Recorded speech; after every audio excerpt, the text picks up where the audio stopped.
isso, porque essa planificação ainda está por ser escrita. Por quê? Porque ninguém sabe medir o que é que aquela luzinha que vai aparecer lá perto da Lua vai repercutir no íntimo de cada um de nós. Ninguém sabe medir quando a aproximação dessas naves e a gente puder ver as figuras fantásticas. Ninguém sabe. Esses corpos nunca passaram por isso, então a química desses corpos. Os nossos espíritos nunca passaram por uma situação tão fantástica quanto essa. Então, os nossos próprios guias espirituais ficam do lado da gente com a cadernetinha azul. Isso não vai dar certo, vai dar certo, não vai dar certo. Cada dia eles pensam coisa diferente, porque é uma loucura tão grande. Então, o trabalho que cada um de nós poderá ofertar nesses tempos dependerá de como cada um de nós consiga lá chegar. Não é simples. Este verme que vos fala já teve o privilégio ou a oportunidade de conviver diretamente com alguns desses seres. Não é fácil. Eu fui preparado 10 anos e ainda assim não é fácil. No lado do encantamento, a bestalha, essa outra expressão nordestina que eu peço permissão aqui para usar. A bestalha de tal forma que a gente fica... Essas coisas aqui da Terra são ridículas. Essas coisas aqui são... Ou seja, a gente fica tão fora de foco que nós nos tornamos os piores seres humanos, como motorista, como profissional, como pai de família, como amigo. Isso aqui não tem importância. O que vale são aqueles seres. Sabe um amor doido, obcecado, que só vê na frente o objeto do seu amor e tudo mais passa a deixar de existir? É um contato com seres evoluídos. Eu vou contar uma presepada que eu não devia. Tempos atrás, quando eu nem careca era, eu tive um contato, não assim, mas fui levado espiritualmente para... Bem, pouco importa como eu fui levado. E fui levado para um determinado mundo. Eu não gosto de falar disso, porque é loucura. Não, eu poderia escrever dezenas de livros sobre isso, mas nunca vou escrever nada sobre as minhas vivências pessoais, porque deve existir muito erro de minha parte. E lá vi figuras.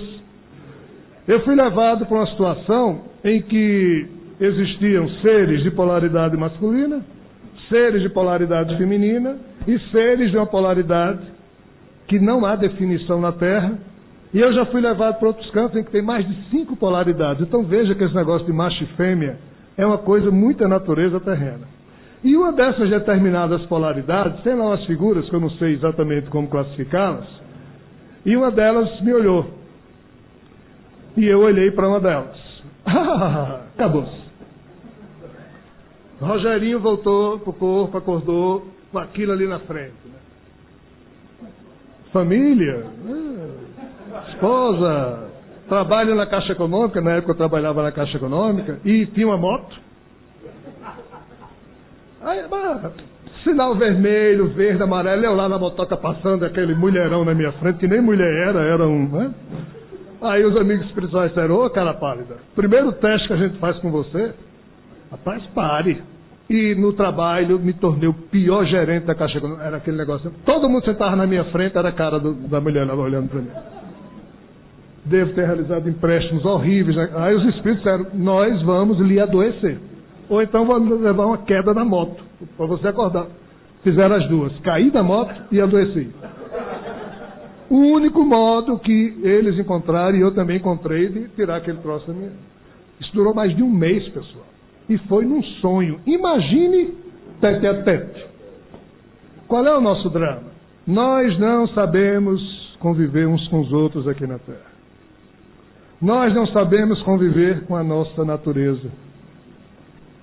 Apesar das carteirinhas que nós temos de médiuns, nós também não sabemos conviver com os espíritos encarnados. Obviamente não sabemos conviver com seres mais evoluídos também. E nisso reside o nosso drama. Então ninguém sabe, talvez somente o Pai, ou o Mestre Jesus. Fora disso eu penso que ninguém mais sabe como é que cada um de nós como é que o selvagem, irmão nosso, lá na África, como é que cada ser humano vai estar se sentindo nos dias que se seguirão a esses primeiros eventos. Então, dependendo de como a gente chegue lá nesses dias, é que, num outro momento, os nossos guias espirituais irão nos intuir, ou nós mesmos aqui iremos com a nossa consciência, vendo o que é que, na circunstância da vida de cada um de nós, a gente pode fazer em termos de trabalho exterior. Se a gente criar uma grande organização para cuidar disso, vai dar problema porque vira religião. E a Terra não precisa mais de religião. A Terra precisa de escolas e não de igrejas. E a Terra precisa de professores que deem exemplos e de pais que deem exemplos. Basta de médium, de padre, de pastor, de autoridades. Esse tempo acabou, pessoal. O que está de pé é o cenário de uma peça que já não está mais sendo encenada. Essa peça já acabou, mas os atores e atrizes que somos nós insistimos ainda em viver de um modo que já não se adequa mais ao planeta. Então, quando esse tempo chegar, se nós não edificarmos em nós mesmos o mínimo de condicionamento amoroso para esse trabalho, nada existirá a ser feito lá fora. Mas se nós conseguirmos edificar em nós mesmos o mínimo de condicionamento amoroso, seguramente, em algum dia desses dias que se seguirão aos primeiros eventos, aí a vida, a mão invisível da providência, ou nós mesmos com o nosso livre-arbítrio, iremos nos juntando em ideais comuns, em projetos comuns, mas todos voltados para a vontade de servir a esses dias que nos